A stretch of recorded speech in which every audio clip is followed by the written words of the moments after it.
Support for Audacious with Chion Wolf provided by a generous contribution from Suzanne Hopgood in memory of Frank Lord. Hi, Michelle? Yeah, hi, Chion. Did I get that right?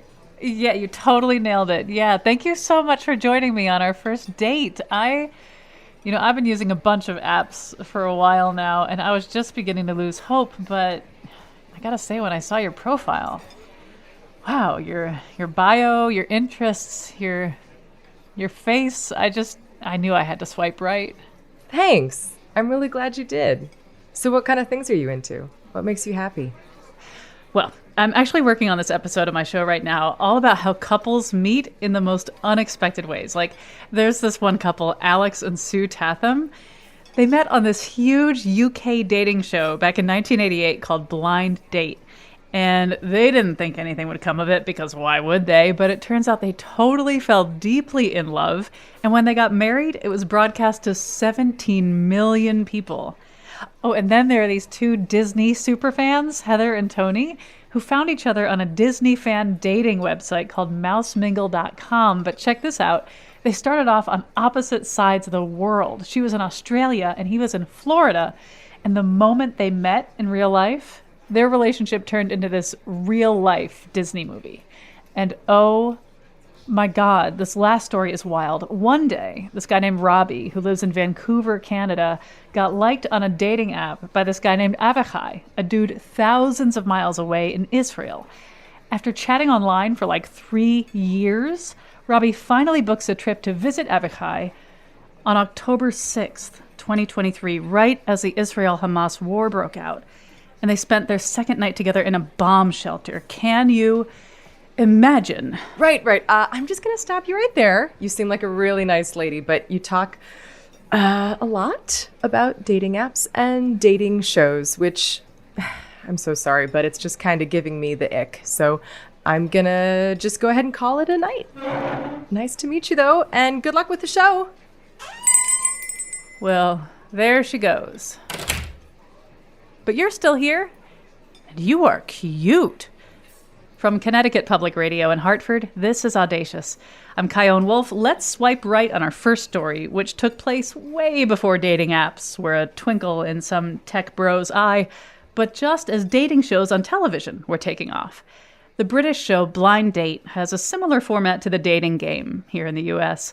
3 singles sat on a stage, separated by a screen so the contestant on the other side couldn't see them. The contestant would ask the panel fun questions like, if you were in a talent show, what would you do to win first prize? Or if you were invisible for an evening, what would you do? They'd choose a panelist based purely on their answers, without having any idea what they looked like. And then came the big reveal. Here's a clip of that fateful 1988 Blind Date episode when Bachelor Alex Tatham met his future wife, Sue. Here she is. You chose the lovely number 2, and that was Sue from West Midlands. Come in, Sue!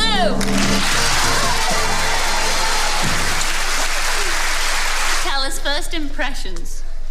Well, she's lovely. I asked Sue what in the world compelled her to sign up for a televised dating show. It wasn't me that decided to go on it. It was my friends. And they didn't tell me. So they sent off the application form or a letter to apply. And the dating show company, London Weekend Television, wrote to me, that's right, and said, your friends have written on your behalf, which is lovely, but we actually need you to say that's okay. So obviously I went to my friends and showed them this letter and I said, what have you done? And they said, gosh, that's exciting. They've accepted you. I said, no, they haven't. There's a lot to go before they accept me. And we've got to fill it in this application form. And it was huge with lots of things done. I said, so we're going to do this together and you're going to help me. So we did. I just wanted a girlfriend. Listen, that's not true at all. One has to understand that the dating show that we are on was like the biggest primetime show in the UK at that time. I mean, that's a bit weird now, but it was prime family viewing. So I'm saying to you, it was X Factor, it was Pop Idol, it was American Idol, but it was all of those things.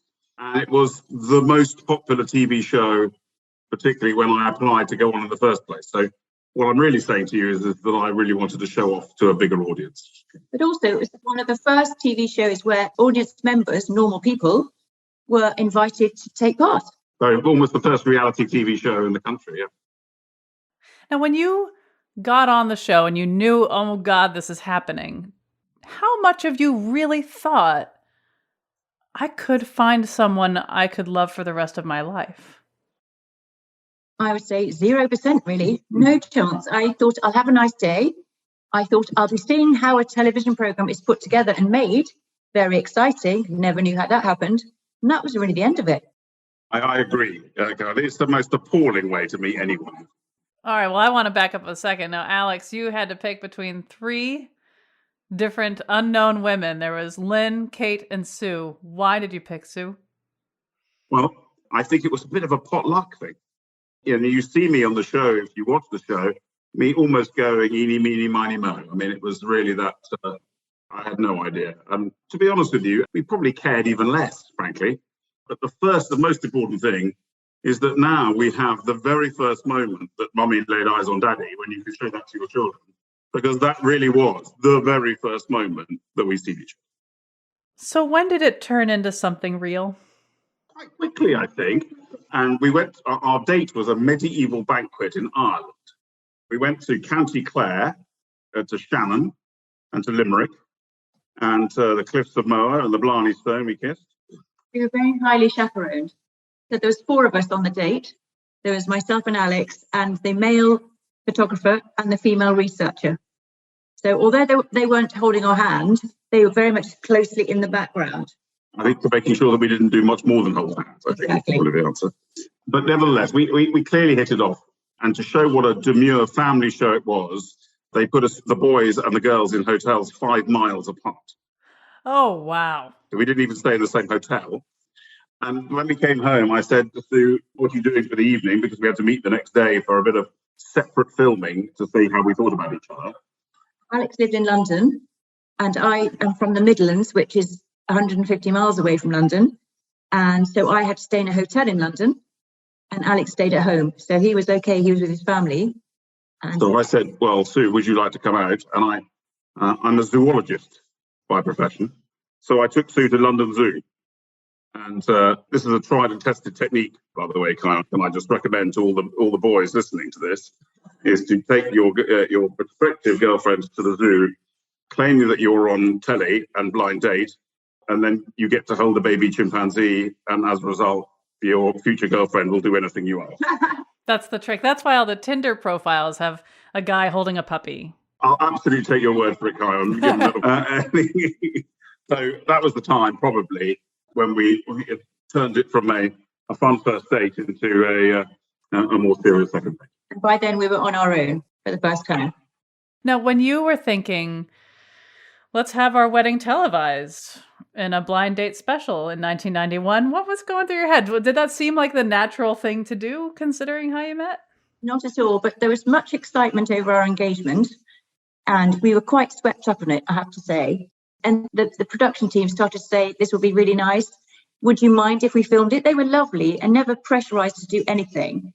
And so we said, actually, it sounds quite good fun. Well, if you remember, Sue, that they said, could we bring a TV crew outside the church and take a couple of snaps that were viewed outside the church? And we said, well, that would be delightful. And in the end, of course, we had a sort of Goodyear blimp, a TV tower, 6 TV crews. There were 5,000 people outside the church.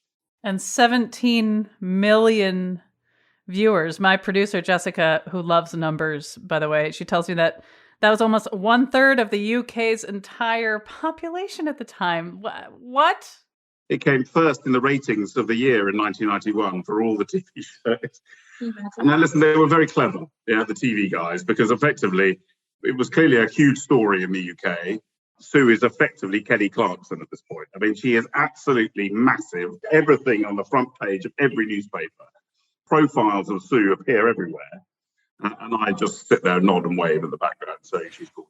Now, I'm only getting to know you just from our experience here and with the research we've done. But part of me can see how this attention is fun. It's exhilarating. It gives you maybe resources that you wouldn't have in any other lifetime. But what of this experience really sucked? Very little. They didn't do anything that we didn't want. So the wedding itself, they filmed what we wanted to do. They didn't say, could you do that? But perhaps the worst bit was all the newspapers all followed us on honeymoon.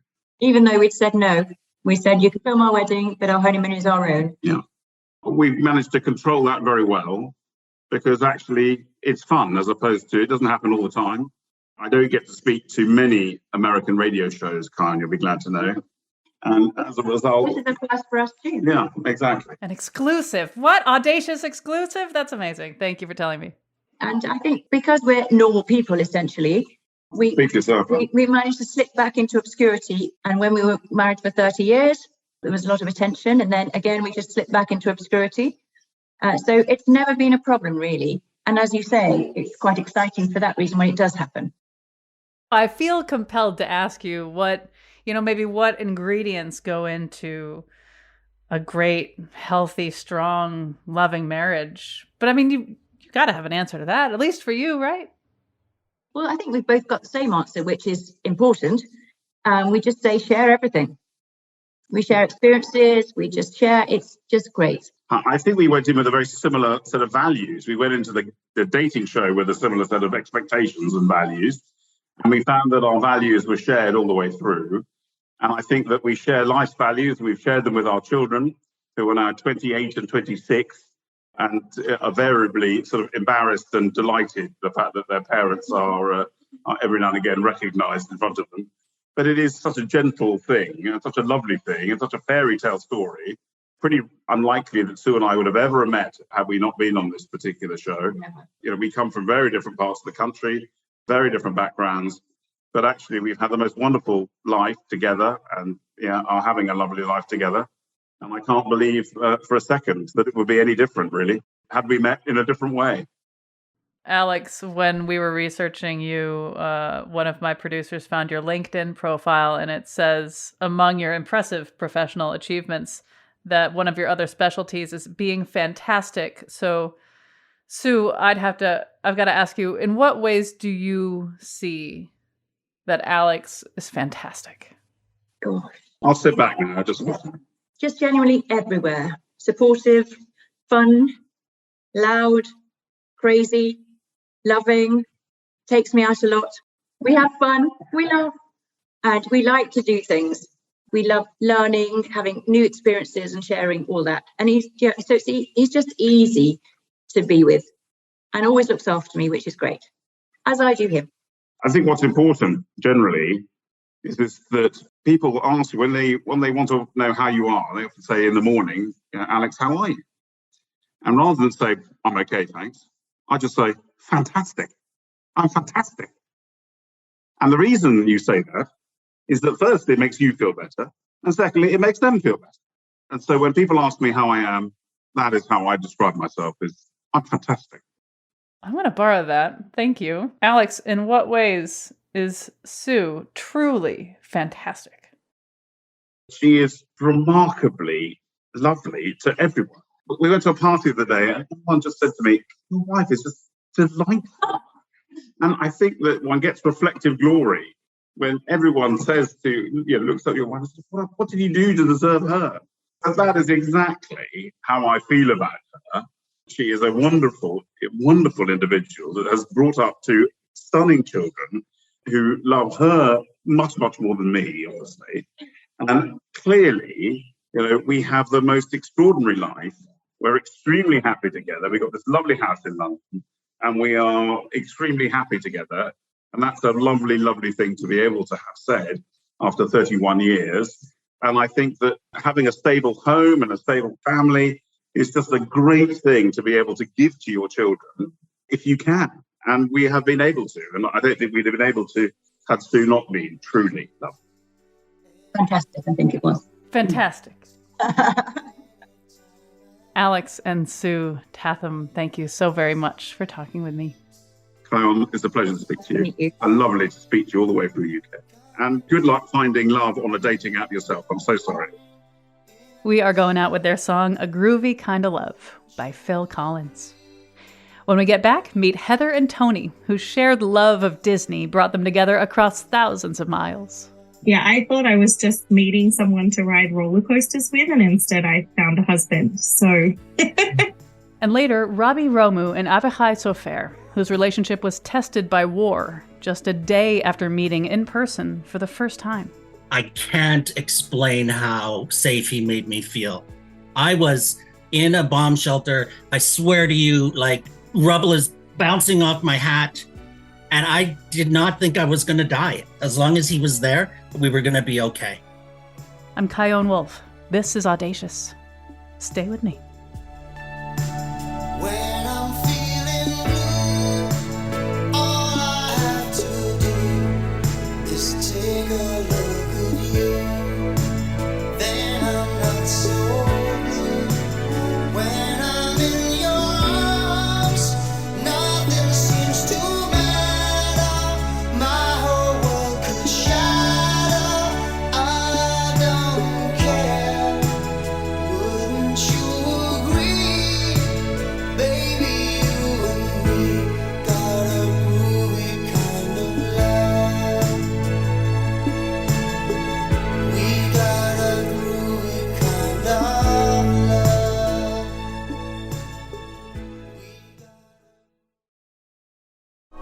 When you wish upon a star, makes no difference who you are. Anything your heart desires will come to you. This is Audacious. I'm Chion Wolf. For Heather in Australia and Tony in Florida, it wasn't a magic carpet ride that brought them together. It was mousemingle.com, a dating site made exclusively for Disney lovers. Their connection stretched from one side of the globe to the other, proving that sometimes it is a small world after all. And their love story? Well, let's just say it's sprinkled with a lot of magic, a few well-timed fireworks, and a whole lot of love. Wait, what am I doing? I don't want to reveal the whole fairy tale ending. Let's let Heather pull back the curtain on how their love story began in December of 2015. So, single lady in Australia, really passionate about Disney. Hear on the news that there's a new dating website called mousemingle.com, which is specifically for Disney fans. So I hop online. I'm so excited to check it out. There's only 3 Aussie men on it, which didn't seem like good statistics for me. So I thought, well, I'm going to Florida in a few weeks. Let me put in my Florida search and see who comes up. And this guy popped up. So I got notification of a like, and I had found my way to the service as a new divorcee, and friends and family that knew I was a Disney adult recommended it to me as a way of finding my people. So I created a profile and got this like notification from Heather, and I thought she was cute. And despite her distaste for what was one of my favorite Disney movies at the time, The Lion King, I thought that there still might be enough there for us to meet and have some fun together at the parks while she was... Wait, Heather, what's the problem with The Lion King?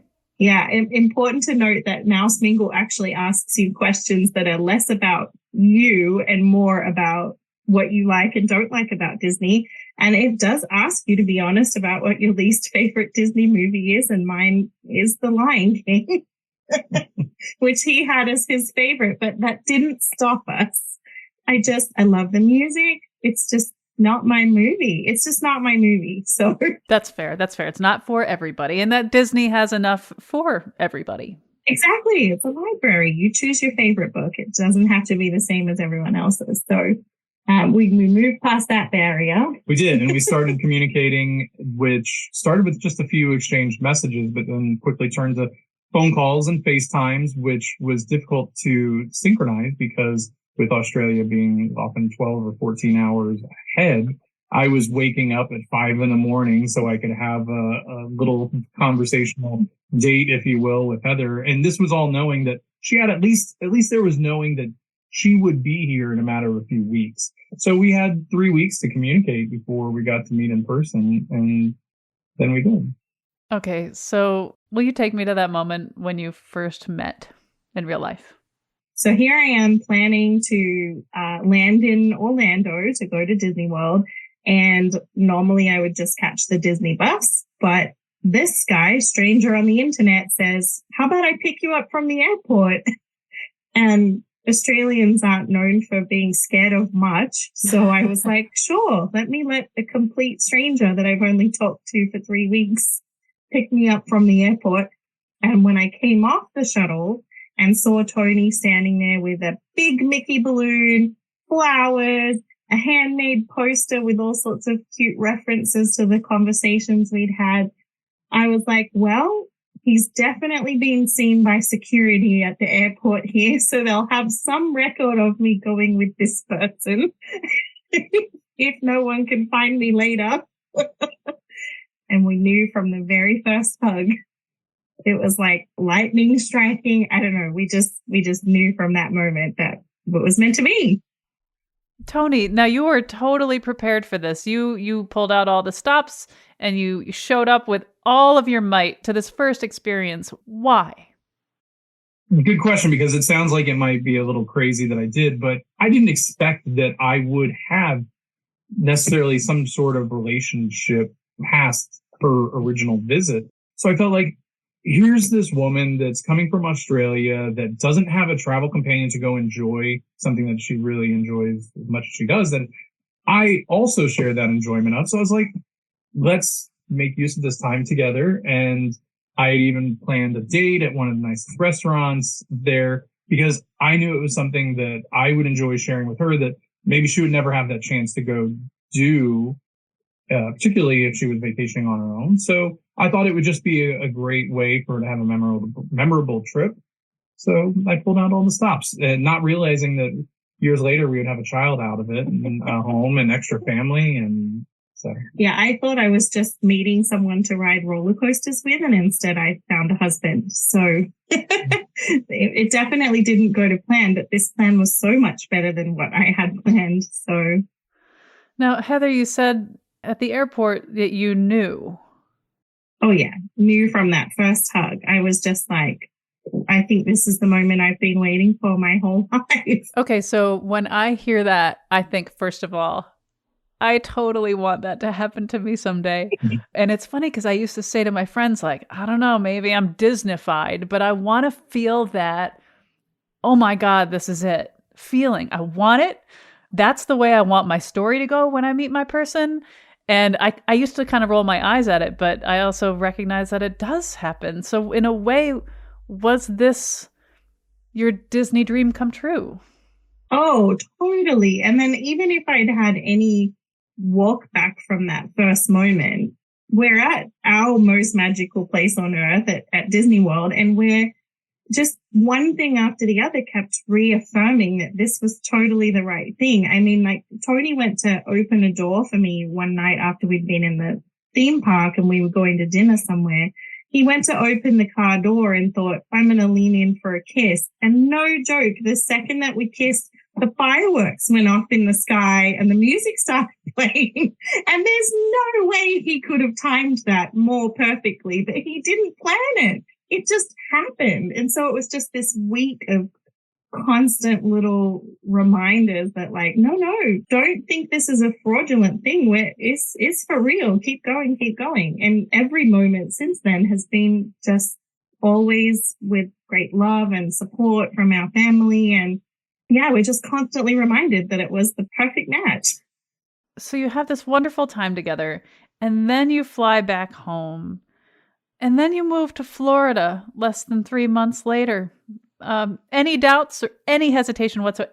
Was there anything in you that's a character in a Disney movie saying, whoa, Heather? No. Think this? No. Okay. Absolutely nothing. Even trying to sell my stuff in Australia, I sold my car 48 hours before I was supposed to move here. Like, I needed it until I was leaving, but I also needed to sell it. And somebody out of the blue was like, yep, I'll give you cash tomorrow. I'll take it off your hands. It's like. And then later she shows up with 2 pallets worth of Christmas ornaments and Disney decorations. Christmas ornaments. Will you tell me about the engagement, please? How did that go? I mean, obviously it worked, but how did it go logistically? We were at Grand Central Station, and I had orchestrated a guitar player to be there. and serenade us, and for a photographer to capture the moment. And although a crowd did gather, of course, like I wasn't even thinking about the other onlookers until I saw the photos. I was just thinking about trying to squeeze out the right words and sound mildly eloquent. And the clock struck 12 in all our pictures, just like Cinderella. So I was like, here's another little Cinderella moment. It's midnight. Yes, so it is, but why? Goodbye. No, wait. You can't go now. It's only... Oh, I must. Please, I must. But why? All right, so of course you had your wedding at Disney World. Tell me everything.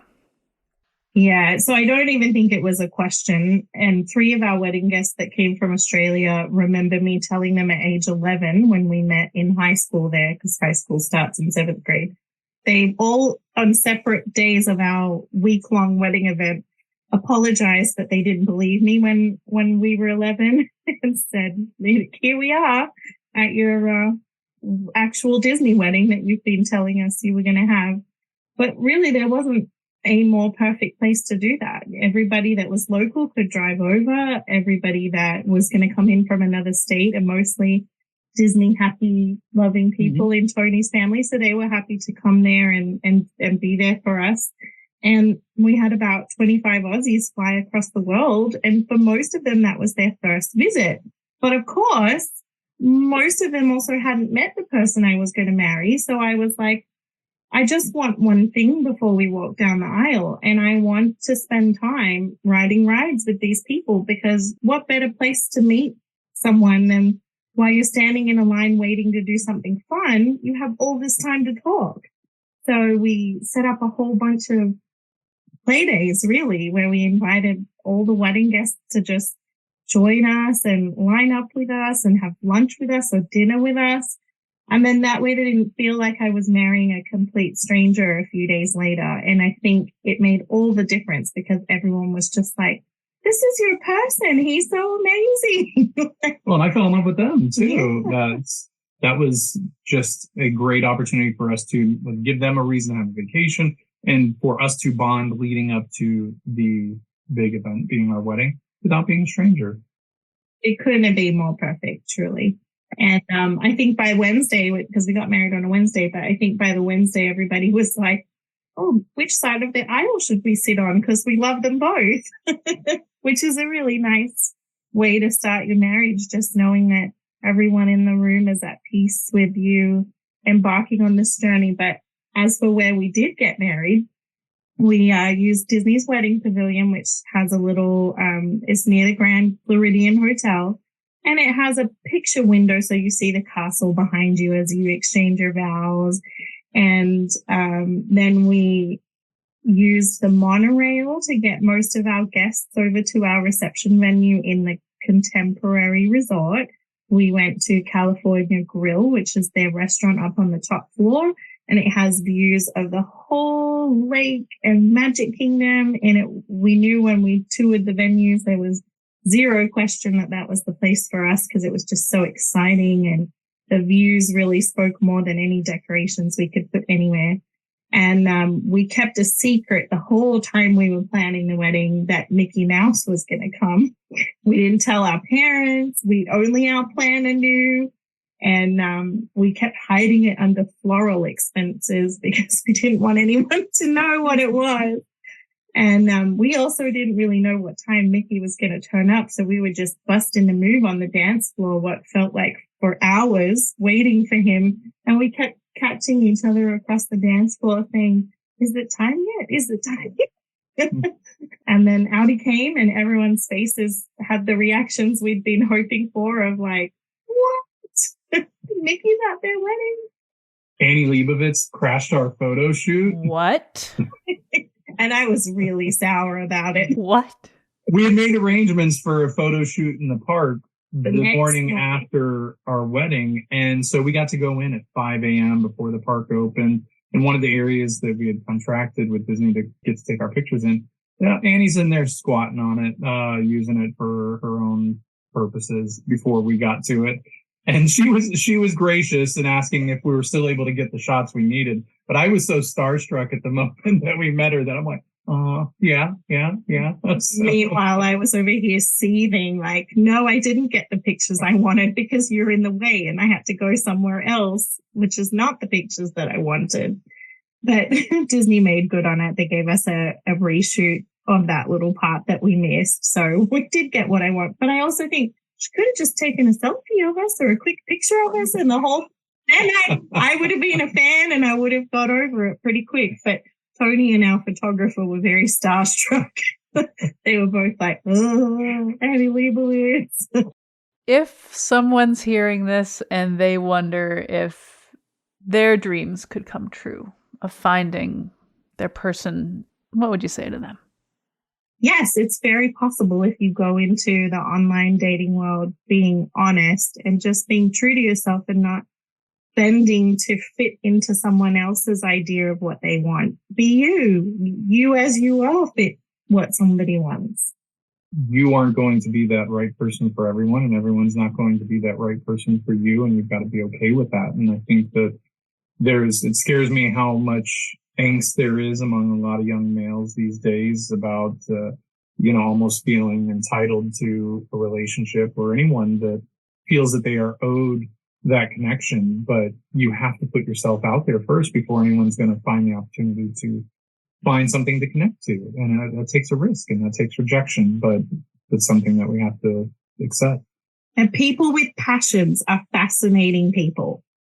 People who are passionate about something, even if it's not something that you are also passionate about, they're the easy people to get along with because they know what joy feels like when you put your effort and your heart and your soul into something. And so if there's something you're passionate about, you'll either find a twin flame that is passionate about that too, or you'll find someone with a complementary passion that allows you to keep doing what you love while they do what they love.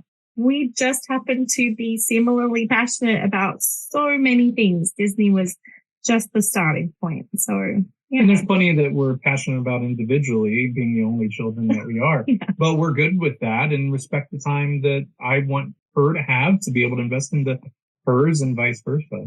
Yeah. Give people space to be themselves. Don't let yourself shrink in that.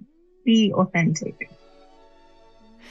Well, Tony and Heather, thank you so much for talking with me, and congratulations on your fairy tale existence.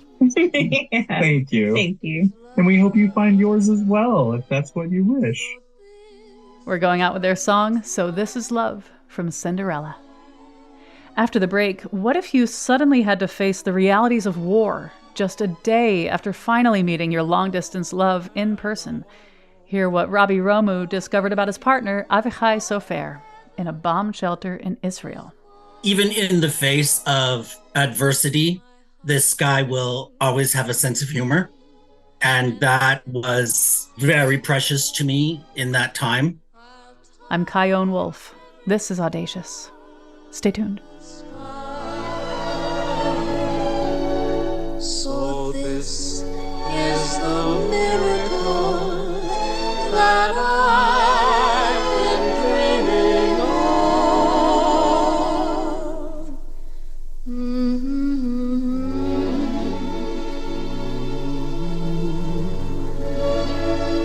So this is love.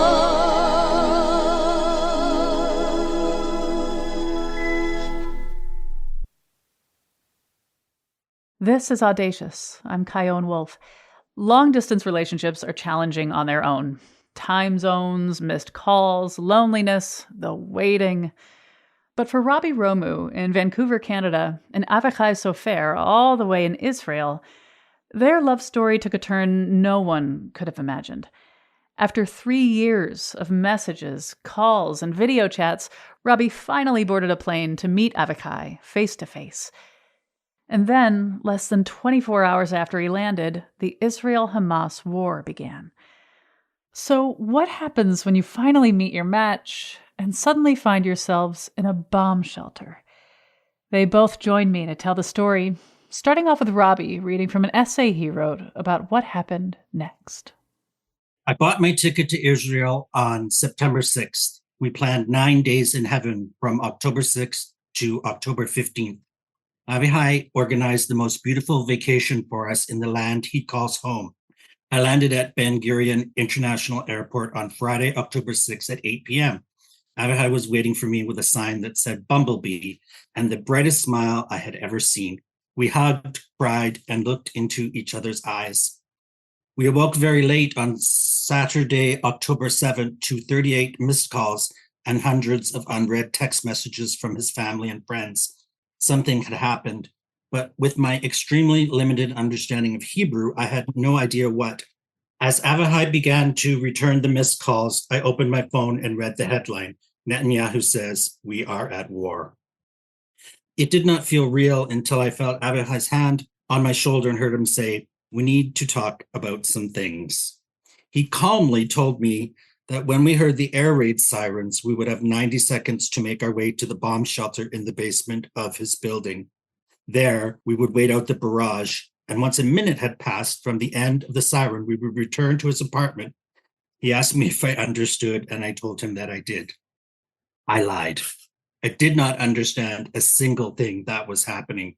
Nothing in my privileged life had prepared me for this. The first siren sounded in the early evening. Avichai very calmly reached for my hand and said, "Grab your phone and your glasses. We're going downstairs now." He led me to the basement, the bomb shelter, and put his arms around me. "Everything is going to be okay," he promised. When the dull thuds began, I thought, this isn't so bad.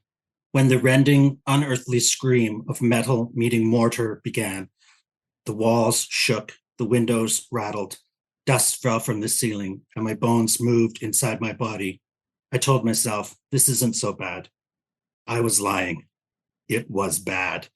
It was just about as bad as anything I have ever experienced. Thank you so much for reading that.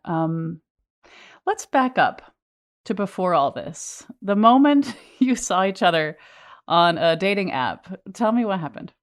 No, I got butterfly in my stomach. Like, I saw the most beautiful man, and plus he had a nickname of one of my most favorite Greek mythology figures.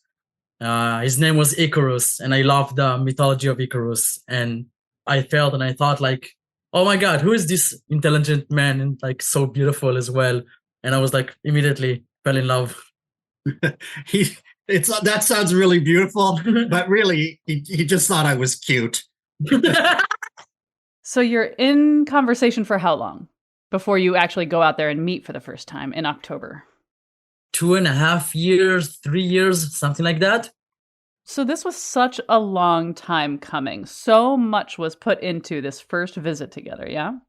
Yeah, it took us a long time to understand and realize that there's something deeper. It stretches beyond space and time, like the land that we both live in and the continents, like so separately.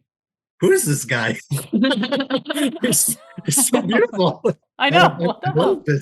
Look, if we can be like super honest, at first it was just fun, you know. Exactly. It was just like a nice, cute guy across the world who was funny and made me laugh, and then slowly over time, we started talking more and more and more, and then it became like almost every day. And then I need to make a decision if I'm doing this or not, because to a lot of people and maybe even my friends, and it was like, are you really going to fly across the world to meet somebody that you've never met in person?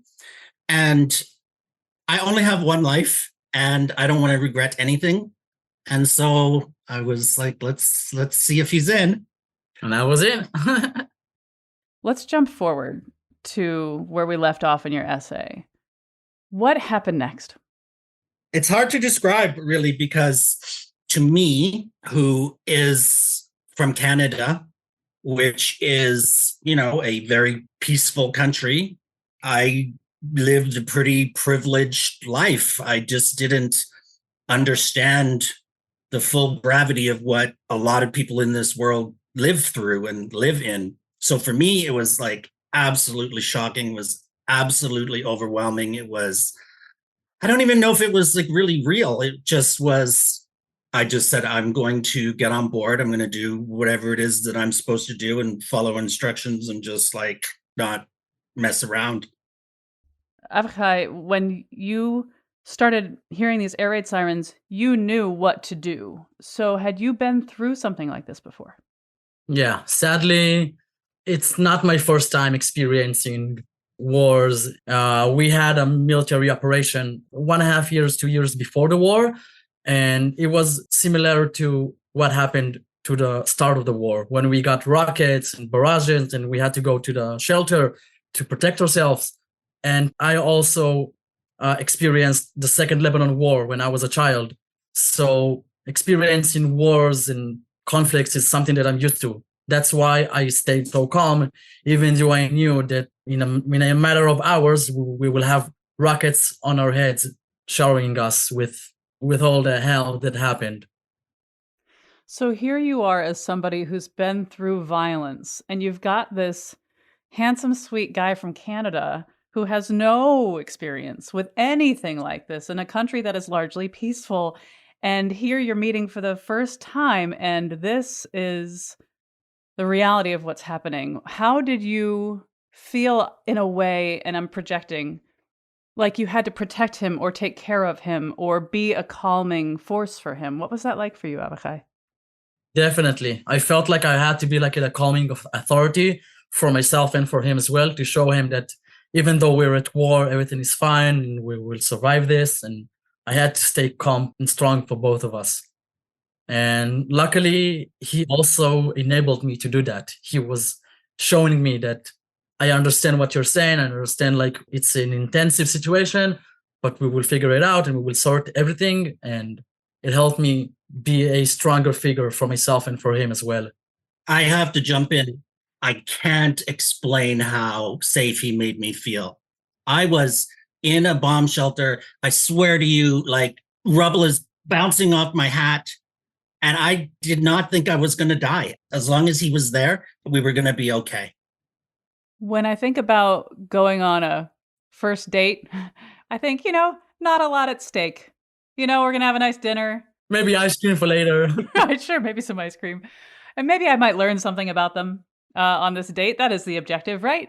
You sure learned a lot about each other in these moments. Yeah. What did you learn about each other in these moments in the bomb shelter? Even in the face of adversity, this guy will always have a sense of humor. And that was very precious to me in that time. What did he say or do that gave you that impression?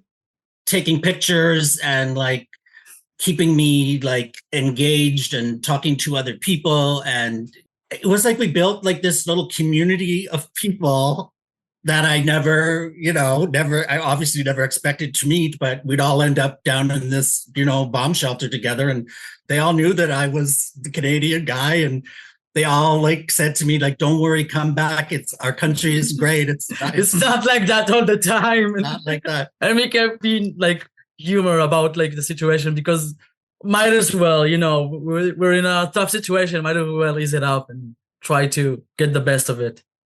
What did you learn about me? Well, I learned that you're tougher than I thought. Because honestly, I thought, he's Canadian. He's never experienced war. I thought that first time he would be like more anxious and more like freaked out about everything. And he was so sturdy and so like strong. And I look at him and I was like, are you sure you're okay? I was like asking him so many times, like I wanted to explain to him what's going on. And he was like, yeah, I'm good. It made me realize that I'm dating a very, very strong man. How do you think being exposed in such a severe way to such chaos has informed the way you love each other or the way you've bonded with each other? For me, it felt like we experienced something greater than us, something in a much higher level.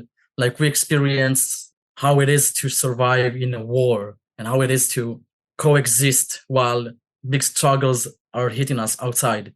It bonded our relationship in a much deeper bond.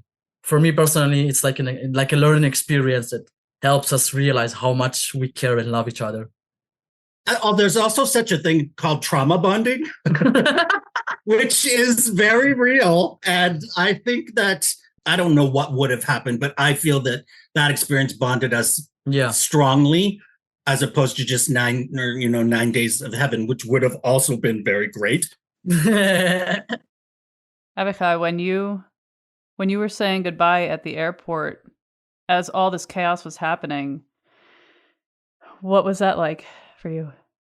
It was pretty hard because I felt like God has betrayed me. I felt like he gave me this amazing person, and the minute we say hello to each other, hell breaks loose and we need to say goodbye after a few days. I felt like someone has been playing with me. We spent a lot of time being mad at the universe. Yeah. Trying to come to terms with like, why? Like, this is not funny. It took me a long time to accept it and to understand that it's a part of our chaotic world and chaotic life where sometimes we don't perceive or we don't understand these experiences at the moment. But as time went by, we understand that it's like it was a situation that only brought us together, brought us closer together. We spent a lot of time being mad at the universe. Yeah. Trying to come to terms with like, why? Like, this is not funny.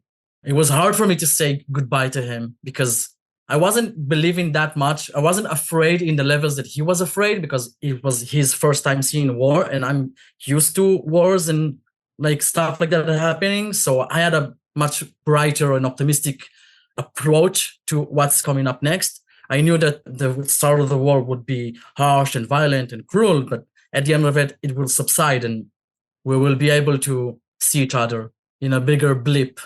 That's, we have a saying, in a wild crocodile and see you later alligator, right? Yeah.